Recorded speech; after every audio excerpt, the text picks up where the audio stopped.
Hello friends. The 642nd day of the war between Russia and Ukraine continues. Russian military telegram channels announced the seizure of the Avdiivka industrial zone on the southeastern outskirts of the city by the Russian army. It has been controlled by the Ukrainian armed forces since 2014. Since then, the front line of defense of the Ukrainian army has passed there. The Ukrainian military telegram channel Deep State reported today that the enemy had success in the industrial zone in the south of Avdiivka, but did not fully confirm its capture. But a number of other Ukrainian military telegram channels write that this is, in any case, a matter of time. In addition, Deep State confirms the authenticity of the video published by the Russians, which captures the moment a large number of our fighters retreated towards the private sector. Most of Avdiivka, including the coke plant, is under the control of the Ukrainian army. But the industrial zone is located on a hill. And if information about its capture by the Russians is finally confirmed, this will complicate the position of the garrison of the Ukrainian armed forces in Avdiivka. Deep State also writes about the partial success of the Russians on the northern flank near Novokolino and Stepo. It is reported that the Russians approached the western outskirts of the village, but were pushed back from there. The Telegram channel published a video showing the operation of a Bradley infantry fighting vehicle south of Stepo in the area of the railway. According to him, attention should be paid to the distance of work and the density of battles in that direction. It's swarming with Russians, like cockroaches, and our soldiers need to contain this entire invasion.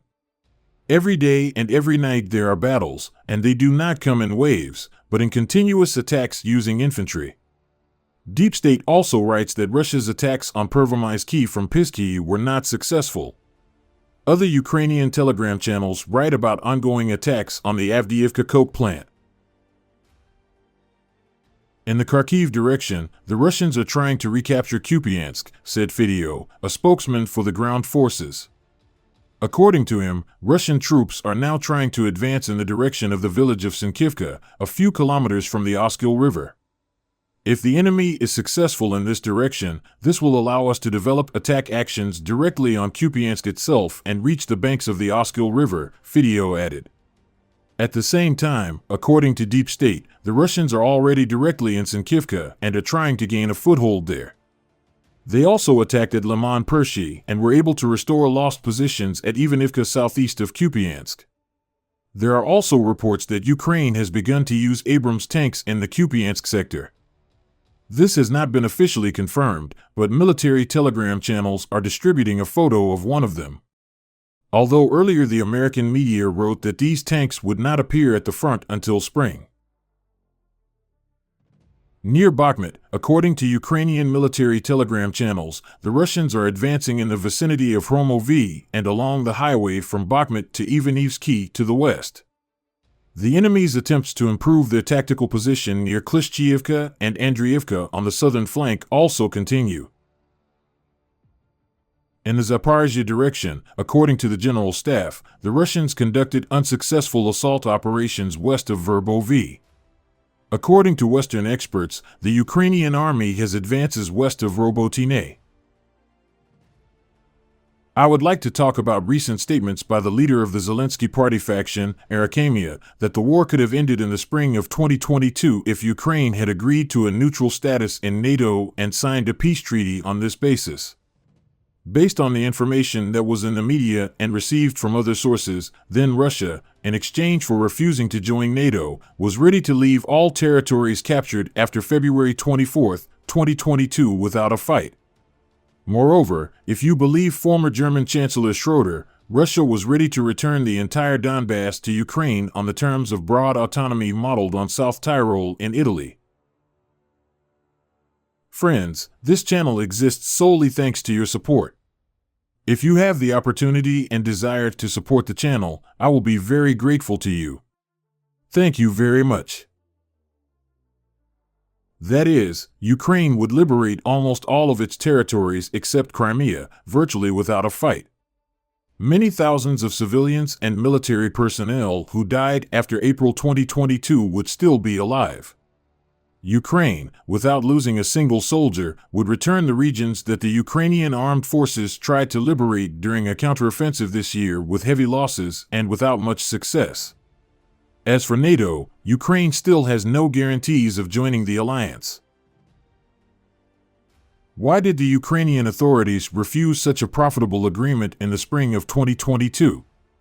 Yevhenii gives two arguments. Firstly, it was necessary to change the constitution, and secondly, there was no trust in the Russians that they would fulfill the agreements. Both arguments are, to put it mildly, controversial. Yes, it is forbidden to change the constitution during martial law, but if desired, a way out could be found here. After all, this is a technical problem if there is political will, and since the Ukrainian authorities were negotiating about this at all, they saw some options. As for trust, this is an even stranger thesis, since according to the agreement, it was not Ukraine that had to withdraw troops, but Russia. Moreover, in exchange only for a decision on a neutral status, which could then be replayed at any time. Therefore, in this case, the issue of trust and whether he throws or not stood primarily before Moscow, and not before Kiev. Later, the Ukrainian authorities named another reason for the refusal: the tragedy in Bucha. However, if we recall Zelensky's statements at that time, immediately after the tragedy he said that negotiations with Russia still needed to be conducted. Every such tragedy, every such butch will hit you on the wrist in one or another negotiation. But we need to find opportunities for such steps, Zelensky said on April 5, 2022.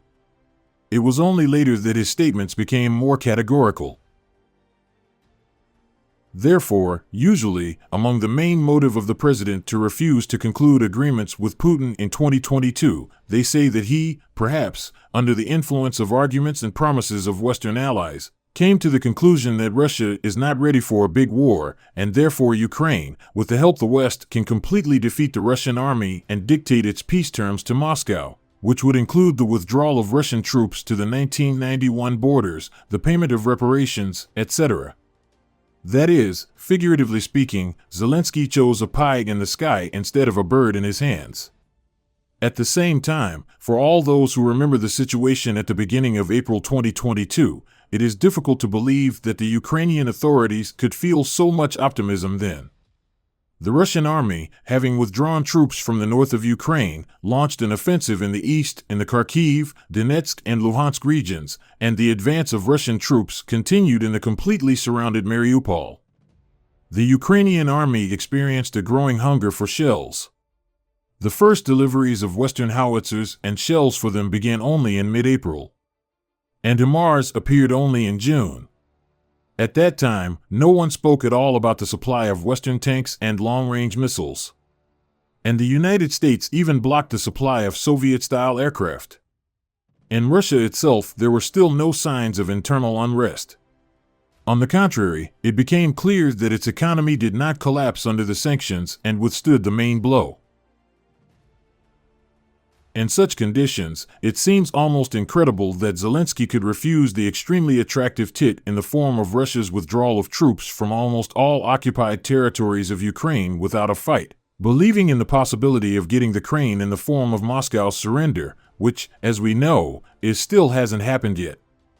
There must have been some force majeure circumstances that prompted Kiev to reject such favorable conditions for ending the war in the spring of 2022. What kind of circumstances these are becomes clear from the same interview with Yevhenii. He said that the then British Prime Minister Boris Johnson came to Kiev and said that we won't sign anything with them at all, let's just fight. The question arises, what exactly did Johnson mean by we won't sign anything with them? There can be only one answer: Western countries refused to give joint guarantees with Russia about the security of Ukraine, which should have been attached to the peace treaty and the neutral status agreement. Yevhenii also actually said this directly in an interview: we were advised by the Western allies not to agree to ephemeral security guarantees, which at that time were impossible to give at all. Let me remind you that according to the plan at that time, security guarantees were to be given by Russia, leading Western countries, and a number of other major world powers. But if the NATO countries refuse to give guarantees and only Russia and, possibly, China and Turkey would give them, then this, in fact, would mean a complete break in Ukraine's relations with the Western world, which Zelensky, naturally, could not do. In other words, it was the position of the Western allies' "let's just fight" that had a decisive influence on the decision of the Ukrainian authorities to abandon agreements with Russia in the spring of 2022.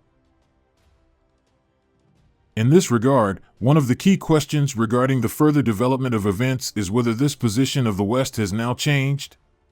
Recently, one can constantly find publications in the media that the leaders of the United States and the European Union are allegedly actively pushing the Ukrainian authorities to negotiate with Russia. However, there is no official confirmation of this, only information with reference to certain sources. Publicly, both the Ukrainian authorities and the authorities of Western countries emphasize that they are not ready to compromise with Russia and demand the withdrawal of troops to the 1991 borders. How things stand in reality will largely become clear from the military and financial assistance provided by the Allies, if it is indeed significantly limited, as a number of media outlets predict. Then there are signs that the West's concept has changed compared to the spring of 2022. As for Kyiv's position, Yevhenii once again outlined it in the same interview, saying that negotiations are not profitable at the moment, since our negotiating position is very bad. But who does time work for? If in 2022 it was possible to end the war by liberating almost the entire territory of the country without a fight in exchange for neutral status, now there are no such options. And the alternative is completely different: a long war with all its victims and risks, or peace or a truce along the front line with the actual consolidation of Russian control over the occupied territories. Moreover, it is possible that this will come with additional requirements in the form of the same neutral status, for example. The main question is what the conditions and negotiating position will be in the future, and whether the Ukrainian authorities have a clear understanding that they will not end up worse than now.